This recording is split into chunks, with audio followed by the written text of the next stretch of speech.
Halo teman semua, perkenalkan nama saya Jeremy Hilki Onesma Muntu dari kelas 12.1. Nah, pada kesempatan kali ini saya akan mempresentasikan tentang atau mengenai materi pergelaran atau pergelaran musik.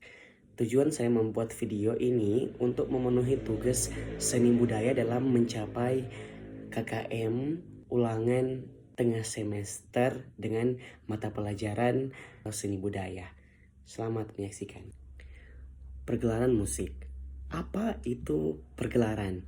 Menurut Kamus Besar Bahasa Indonesia, pergelaran adalah sebuah kegiatan di mana bertujuan untuk menunjukkan hasil karya kepada penonton.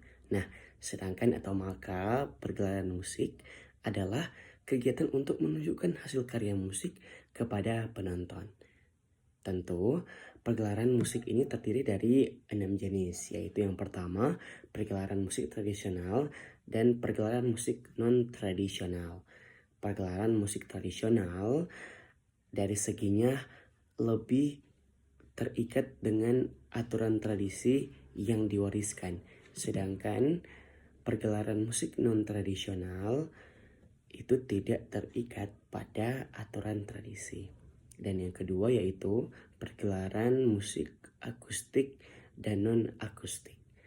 Pergelaran musik akustik itu bergantung pada alat itu sendiri sebagai penguat bunyinya. Sedangkan pergelaran musik non-akustik itu menggunakan alat musik atau alat musik elektronik sebagai penguat bunyinya.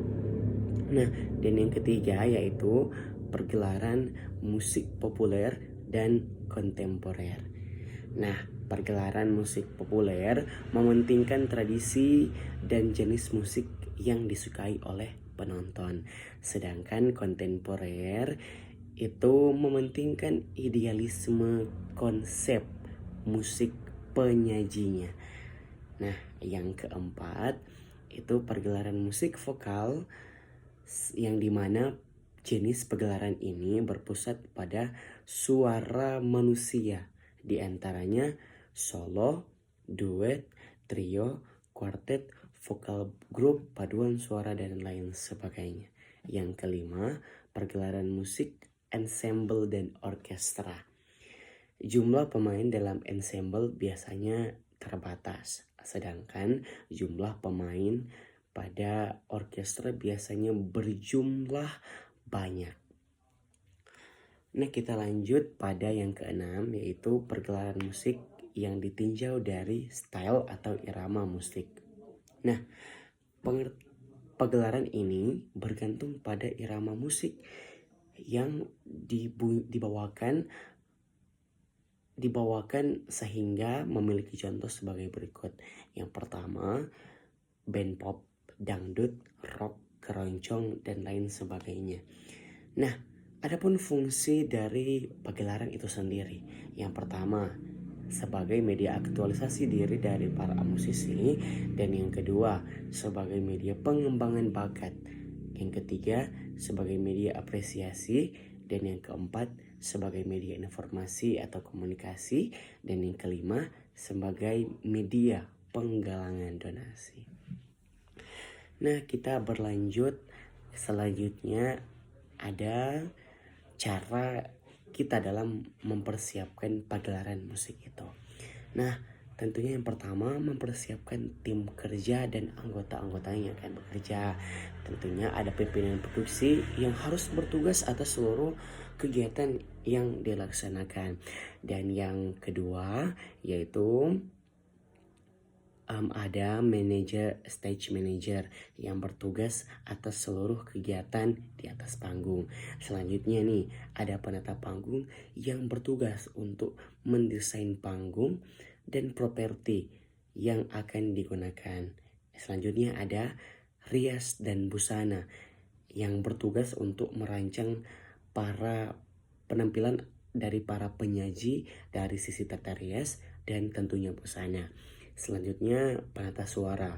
Nah, penata suara ini bertugas tentunya pada sistem tata suara.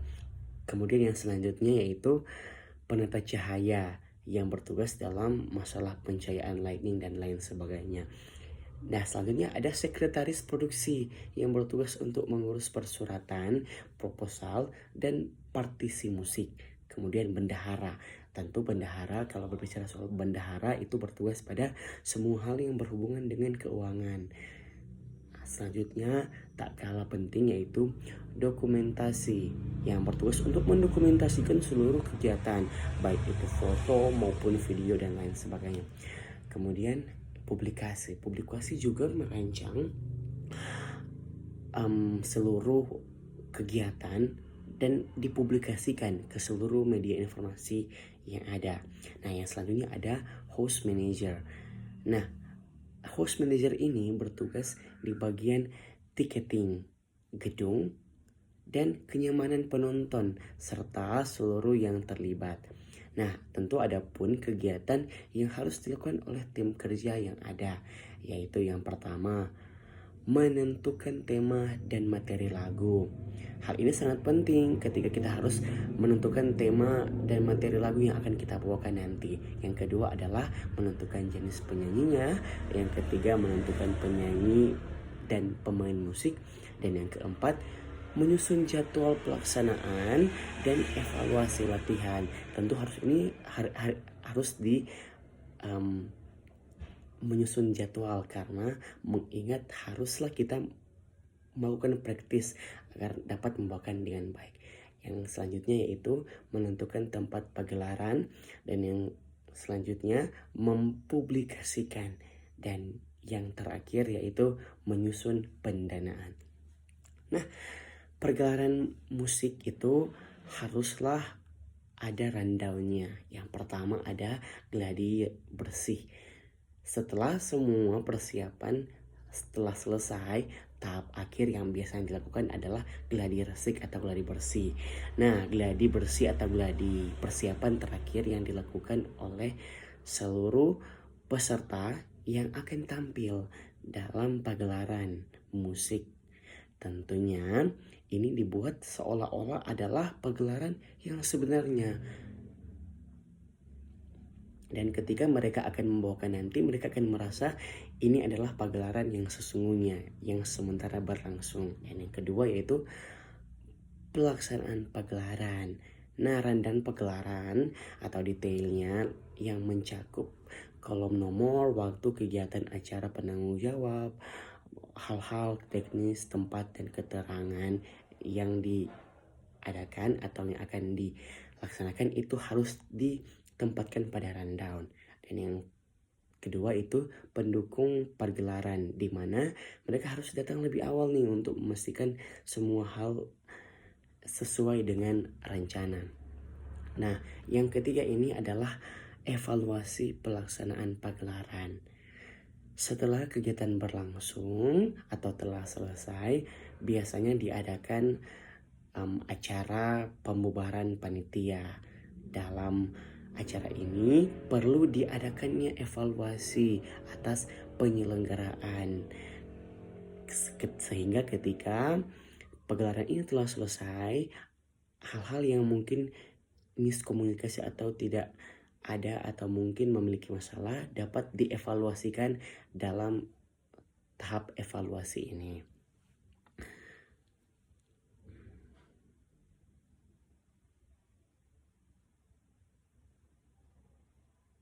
Oke. Nah, itu dia hal-hal seputar materi pergelaran atau pergelaran musik yang telah atau yang boleh saya sampaikan tadi. Sehingga apa yang telah saya sampaikan tadi dapat bermanfaat dan dapat digunakan oleh teman-teman semua. Terima kasih dan shalom.